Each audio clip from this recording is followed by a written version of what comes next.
we don't need anything to do our jobs, Right. really, like aside from hand instruments. But it's Right. all about making the most out of the appointment to be as efficient as you can, as kind and gentle to the patient as you can, Yeah. and to have better long-term effects. I think those are like the optimal goals. What's up, dental peeps? It's your girl Irene here with Tooth or Dare podcast. Hold on to your suction, it's about to get slippery. Are you tired of feeling like a contortionist after a long day working in clinical practice? This message is brought to you by our sponsors at Designs for Vision, who are offering you a 45-day free trial of any of their loops. But I strongly encourage you to try their ergonomic loops called Infinity View. Say goodbye to your chin down, neck cranked, poor posture, dental procedure and practice. All you have to do is go to their website, submit a form in order to get your rep to reach out to you, get measured, and get your loops. And then you get 45 days to figure out if you like them or if there's anything that you want to change. You can just send them back, but I don't think you will. So buckle up, get ready to rock the Infinity View loops and say hello to a life filled with joy, comfort, and amazing posture. Thank you, Designs for Vision, for creating these beautiful loops. I can't go back to my old ones. Ever. Welcome back, peeps, to another episode of the Tooth or Dare podcast Op Talk edition with your girl Irene and the Honorable Bachelor's Dental Hygienist of the Year, Vic. Today's episode is going to be answering a variety of questions from my most recent post on desiccation therapy. We recently signed a new deal and partnership with our friends at Young Innovations, Young Innovations, Young Dental, both. Young Specialties. Young Specialty. There's 3 accounts. They all have different names. And they're really leaning into helping hygienists be more efficient in our perio appointments and SRP appointments and maintenance appointments. So they sent me a bunch of desiccation gel using PerioDT months ago. So I've had some time to try it and play with it and figure it out before we started filming content and creating content. And I never want to seem like I know everything, which I definitely don't. And there's so much that I'm learning about desiccation therapy and how it fits into everyday appointments. We did on our shoot day a really interesting case where I had a hard time accessing the lingual of a lingual wire bar with like really tenacious calculus. So we used desiccation therapy on it, and it wasn't intended to be used subgingivally at all. I mean, it did get to the gingival margin, but generally speaking, we were doing it just for the wire. Yeah. So there are about, 120 comments. Yep. Am I close? Yep. I don't think we can answer all of them, but there were a few that I answered in post that I want us to talk about today. One of them is the effects on the enamel of the tooth. There was a person who asked a question. Maybe you can find his question. The acidity. Correct. Yeah. And it was about, right here. The main concern or question, like wrapping your mind around using a desiccant and having it sit on the enamel, but not etch the tooth. Yeah. Even though it is an acid. So I think everyone seems to think, well, it's a different color than phosphoric acid etch or hypochloric acid. But how does it not etch the tooth and what interactions does it have? So I answered the question.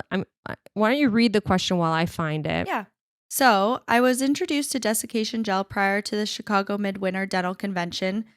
Then the convention took place and a lot of my perio CEs touched base on it. I love the idea, haven't been able to try it yet, working with PerioDT to get samples. I had a hygienist on Facebook post about it. I replied on my knowledge. Another RDH stated her periodontist doesn't support it due to the acidity of it. My thought process, well, how is it any different from etchant and any acidic thing that we consume? I know it doesn't need to stay on the teeth long, but I understand it's supposed to be disinfect also. Yes, tartar doesn't need this to be removed, but I can see how useful this would be with tenacious calculus, and we've all been there. What are your thoughts? Okay, so I'll share my experience, then I'll read the question. So my experience has been that, yes, we don't need anything to do our jobs, really, like aside from hand instruments, but it's all about making the most out of the appointment to be as efficient as you can, as kind and gentle to the patient as you can, and to have better long-term effects. I think those are like the optimal goals. What I've experienced using a desiccant is that I'm faster at removing biofilm, whether it's tenacious or not. And the way that it detaches from the tooth, it detaches in bigger chunks. Mm-hmm. Whereas if I'm not intentional with my scaling, super gingival, obviously it's easy. You can see where it is, you can dry it, you can identify when you've left something. But subgingival calculus sometimes especially when burnished, is very difficult to detect. Now we use AI with radiographs, so when it's tenacious, we can see it on a radiograph. Right. But if you've detached or severed most of the calculus and you still leave some of it behind, then the likelihood of you being able to detect it is unlikely unless you have an endoscope. Right. And can see where it is. So it's been really efficient. Not only that, but that also preserves, like, you're not doing as repetitive motions as many. And so your ergonomics, your hands, everything. Yeah. So what a desiccant does is it removes the moisture. When it removes moisture, it's also removing and using that acidity to kind of sterilize that pocket. So it's acting as an antimicrobial and antibacterial effect, similar to what you would get when using a diode laser to sterilize a pocket, but it's also having this drying effect of tissue and of the deposits. So you're getting an antimicrobial effect on soft tissue and also on deposits and also on hard tissue. So on the hard tissue side, it removes that smear layer, which is where the attachment of biofilm and bacteria happens. When you're using a phosphoric acid etch, it also removes the smear layer, but it affects the dental tubules. So it opens up the dental tubules, and that is how the etching action happens on the tooth itself. So my response was this. So I'm gonna read it verbatim. I said that I totally understand where you're coming from. I had a bit of a mental tug of war with it too, but I did a bit of a dive into the certain materials and the interactions on the tooth structure. This particular post, which I'll tag into the comments here, was about the 3 main ingredients. So there's 3 main ingredients that are in a desiccant, and all of them are on the sulfuric side. So there's sulfonated phenolics. There's I can't even pronounce them, but sulfuric acid is the main ingredient, and then there's some sulfonated phenolics. Each of them is anywhere between 25 to 35%. Or less. So I was going to act differently than like a desiccant will. That was the realization of the mental tug of war. The acidity comment comes up often, but like you said, we use etchants and other low pH materials in dentistry all of the time. And let's not get started on people's diets and so forth. Yeah. The key is exposure time and placement. PerioDT behaves differently when you look at phosphoric etch versus sulfuric acid formulations.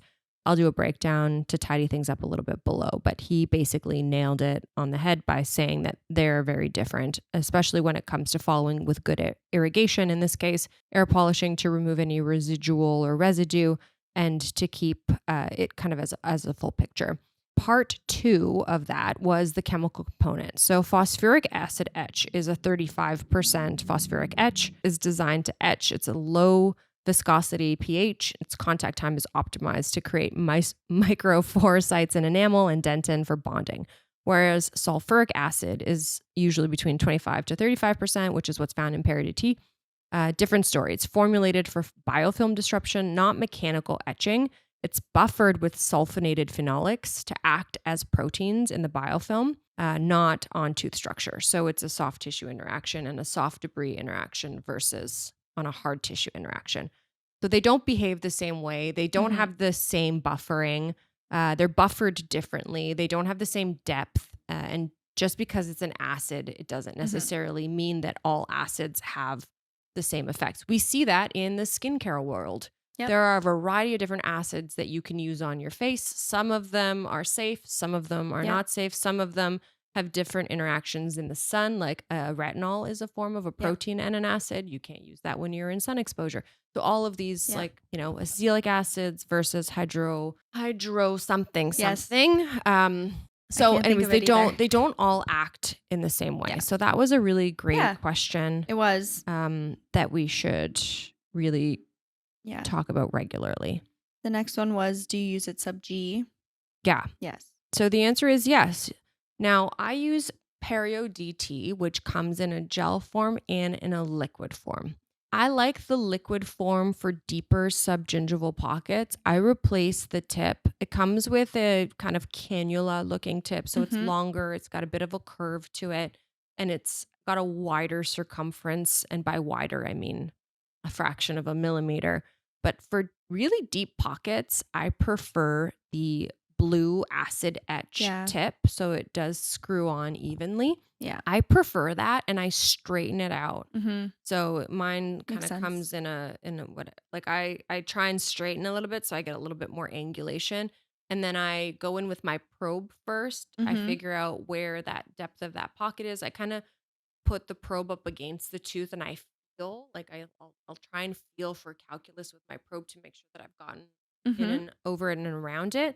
I like to get to the base of the pocket if possible, and not just like on the top of a ledge of calculus. And then I'll go in with my desiccant with that very thin tip, and I expel and I come out at the same time. Yeah. So I'm basically trying to fill that pocket from the base. Now, Yeah. the liquid is going to have more of a diffusive effect, meaning that it'll affect a greater area. So I don't need to walk it around the entire tooth. Right. If I'm sticking it on a distal line angle pocket, it's going to diffuse quite a bit.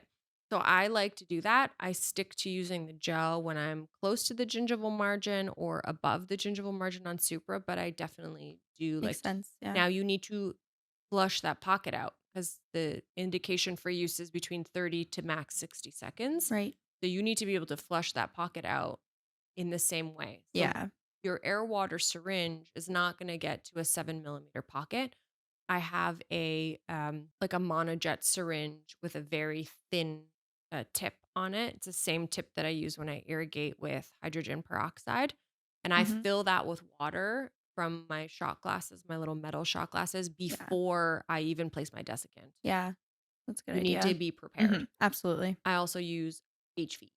So I'll use my Mr. Thirsty that protects the tongue, everything back. Yeah. So I really don't want any of that desiccant to get anywhere else. It doesn't taste bad, but it doesn't taste great. Right. So Yeah. that's the process for getting it sub G. So you really need to like be prepared. You don't just like throw it in and hope for the best, especially when you're going into deeper pockets For with sure. difficult access. For sure. Yeah. Yeah. Yeah, that was great. And there was one, do you use your airflow with it? Yes, I do. But this comes back down to like the sequencing of your appointments. Yeah. What does your appointment look like? Yeah. If I'm doing a localized SRP, I might not be doing my airflow at the beginning. I might be doing it at the end. So if I've already disturbed biofilm supergingivally, maybe the day or two before, ideally when we see a new patient and we do our full mouth probe and we see them for that first appointment, oral hygiene instruction and so forth, I'm using disclosing agent and removing biofilm at that appointment. The second time around, I may not do that until the very end to kind of flush. And so, yes, Right. I do use it, but it's not part of the treatment. Like that treatment is ultrasonic, PAs-on. Like I'll use a Cavitron and a PAs-on and hand instrumentation. Yeah. The end is Right. where I'm removing the remainder of the biofilm, but they may not have supergingival biofilm if they were just in like 2 days before. For sure. The goal Yeah. is that they're coming in within 7 days. Yeah. Yeah. Yeah. Makes sense. I also need to clarify one thing because there's been a lot of questions about like, do you use GBT?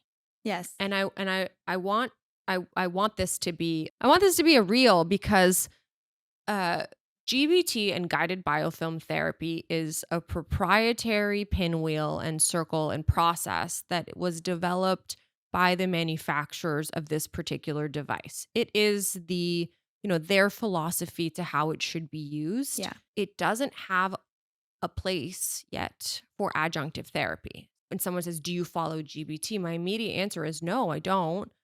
Because I do all of these other things. It doesn't have a place for probiotics. It doesn't have a place for laser. It doesn't have a place for desiccation. It doesn't have a place for restin, minocycline, periochip, perioprotect, perio this, perio that, perio anything. Yeah.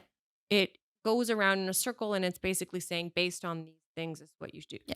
And that might be the case for someone with optimum oral hygiene. That's doing a good job, that has no perio pockets. But to say that that is what you need to do for everyone, I don't agree with. So when people say, do you do GBT? I say, no, I don't do GBT, but I own an airflow. Agreed. And I love the people that, well, some of the people that work there. Just leave it at that. But I, She's nothing but honest, folks. that's the bag. Not new news to the people that know that I don't love them. So next question. But I think that it's a really great technology, and it's nice to see other companies coming out with devices. I don't think that that's a bad thing. Like, to say that, like, I'm going to be the very first person to ever have an electric vehicle and no one else is allowed to have an electric vehicle. Every other electric vehicle is fake. Like, that is, tongue to cheek, not really. Sure. I think that is opening up the conversation to biofilm, removing biofilm, disturbing biofilm, and it's giving an opportunity for other manufacturers to put some science money behind it. Absolutely. Yeah. It's not just about creating another device and having another device to compete on the market. Hopefully it's about investing money in research that will develop the way that we practice dental hygiene, and hopefully it's for the patients, not just for the dollar and the bottom line. For sure. Yeah. There is another one of how you explain it to patients. Yes. That's a good one. And the explanation is really important. Yeah.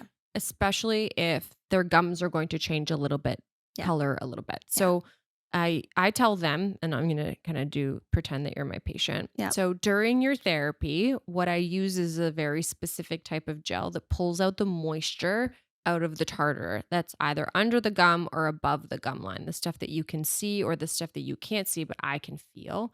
Ideally, I'm doing this sitting at the computer with their x-rays on the screen with AI that has highlighted where the calculus is. And I say that when we do our oral hygiene instruction and I put disclosing agent, I ask them, do you know what calculus is? Do you know what tartar is? Do you know what plaque is? And they often don't answer right away. And I say, it's okay to say no. Mm-hmm. And then they say no. And I tell them that the bacteria that's in your mouth eats food. Any fermentable carbohydrate, it doesn't care if it gets it from a healthy source or an unhealthy source, and it ferments and it secretes its own bile, its own sicky stuff, and that's what plaque is. That plaque lives on the tooth. It mineralizes with the calcium and other elements from your saliva, and it turns to tartar. When it does that, the bacteria likes to live in it. So it creates its own little home. Think of it like, layers and layers of wallpaper on top of the tooth, and it likes to live in this little house. And all of those bacteria live in the same area. They're very smart. They can hide, they colonate, and then they continue to secrete that sticky stuff to be in a protective environment. It has a lot of moisture in it. So this gel that I use pulls out all of the moisture and it dries it out. Think of wet drywall versus dry drywall. It pulls out all of that moisture. And then when I'm chipping away at it, it's falling off and it's, being very brittle as opposed to very stuck on the tooth, especially when it's been there for a long time. What happens? It pulls out all of that moisture. It also pulls out moisture from the gums. So the gums will turn a bit of a white color, not because it's burned in any way, but it's because it's pulling out the moisture that's causing the gum to have pigment. Usually by the time you leave the appointment, the gums have returned back to their same color. And if not, it will within the next few hours as it rehydrates with whatever you're consuming. It might feel tingly. It shouldn't burn. It shouldn't hurt. And it shouldn't have any other effects on the tooth. Any chances you might be allergic to sulfur or sulfa drugs? If they say, I don't know or no, then you may not be indicated for it and so forth. I usually do a bit of a test spot first where I'll test it in one area just to make sure. People don't normally know they're allergic to sulfa drugs unless they've had a sulfa drug. Yeah. It's the same thing with an antibiotic. Yeah. So you need to be, vigilant. But generally speaking, most people aren't these days. So that's how I explain it. Yeah, that's great. It's different. Like everything is different. Yeah. When you incorporate it into a treatment plan, it's very different. So that's absolutely. So that's that. On the pricing. So there's some questions about pricing. Currently, I'm not charging anybody for it. Full disclosure, I got a bunch of them for free. So I haven't actually paid for them myself yet. But when I do, I will include it probably as there's a code. There's I'll find out what the codes are and I'll just drop them in the comments below. But there are 2 codes that you can use: antimicrobial, intracellular application code, 43 something code. Yeah, it's something like that. Yeah. So I'll link those below. I suspect that I will charge the lab fee. So there's a 99111 code, which is a lab fee code or a material cost code. If I'm using a whole syringe, I'll charge them for a whole syringe. If I'm using half, then I'll charge them for half. Right. And then a professional fee, which will be anywhere between $73 to $100, I think. The current code for any like intrasulcular placement is anywhere between, I think it's around $69 to $73. This is the Canadian Ontario fee guide. So everywhere is going to be a little bit different, but you definitely need to incorporate it into a fee if you're paying for it out of pocket. Sure. I haven't paid for it out of pocket yet. Yeah. So full disclosure, I think I have like 6 syringes left from the box that they so generously sent me. So thank you for your freebies. They're wonderful. But we're having a meeting with my office manager on Friday to talk about like what is this going to look like? Do we just have a flat rate for SRPs? Do we not have a flat rate? Do we do things itemized by code? Because there's also an irrigation code that we should be billing. Currently, we're billing SRP, scaling, and if I'm using minocycline and laser separately. But how does this one fall in? So that's for sure. To be continued on Friday. I think it depends how your office flows and yeah. We do really great treatment planning before we start SRP. Like we never really turn a person into an SRP appointment from that appointment. It's usually like biofilm or hygiene instruction, then reappoint for the SRP. It's planned. It's planned. Yeah. It's never just like same day. And I think like it's good to give people time to consider it. For sure. Yeah. And not just jump in because, absolutely, it is therapy. Yeah. Any other questions? I think that hit most of the important ones, the pressing ones, I should say. They're all important, but okay. So can it be used with every patient, immunocompromised, etc.? The answer to that is yes, aside from the sulfa. I pulled the SDS sheet in my post. I shared like a copy and paste of it, which is why it's all in caps lock. So I'm not yelling at anybody, but PerioDT is indicated for use as an adjunctive rinse of tooth root surfaces during periodontal debridement procedures to help with removal of contaminated debris from the sulcus, indicated for use as an adjunctive rinse of exposed dentinal surfaces in cavity preparations to assist in the removal of contaminated debris and smear layer. So you can use it before your etchant, after your prep, before your restoration. So you would go prep, DT, rinse, wash, dry, etch, rinse, liner, bond, filling. Yeah. Did I get it all right? Okay. And that'll remove any debris. It also will have a really great hemostatic effect when you do that because it pulls out the moisture from the tissue. And you'll get a better seal, nice seal on that box. Procedure to enhance the removal of post-instrumentation dentinal debris and smear layer within the root canal system, so it can be used based on these indications. PerioDT is contraindicated for use with calcium hydroxide paste and similar related products. Do not use if the patient is allergic to a mineral that contains sulfur in any form. There's a good one. Would this help in removal of heavy stain? Will it help in the removal of heavy stain? What does stain stick to? So I have a case that's coming up. I'm not sure when this episode will go up, but if it has or has not, we'll link it. But there is a patient that I used it on the upper anterior cingulums that had stain in the cingulums. What is a stain attached to? How does stain attach? Does it attach to a normal healthy tooth? It attaches to chromogenic bacteria. Yeah. So if you have chromogenic bacteria that is producing biofilm that's sticking to a tooth that's calcifying with calcium, or it's going to then have that chromogenic bacteria pick up the stain and change color. So the easy answer is, well, no and yes at the same time. So it's not going to lift stain. No. So if you put it on there and then wash it away, it's not going to lift stain. It's going to dehydrate the organic material that's on the tooth in order for you to remove it faster to then remove the stain. Yeah. So it facilitates you to be able to do that with all of your other measures, but on its own, no, it doesn't remove stain because it's not mechanically removing anything. Yeah. It's not abrasive. Right. Yeah. Yeah. It doesn't have an action to it. Like you rinsing it off with water is not, and you leaving it on longer is not going to make it any more or less brittle. Yeah. I think we did it. Yeah, I think that's we can always come back and do more case-based stuff, but 29 minutes later talking about desiccation and so that was a really great post and great question. So that's it. Thank you all for joining us on another episode of the Tooth Order podcast. Until next time, peace out, peeps. Bye. Bye.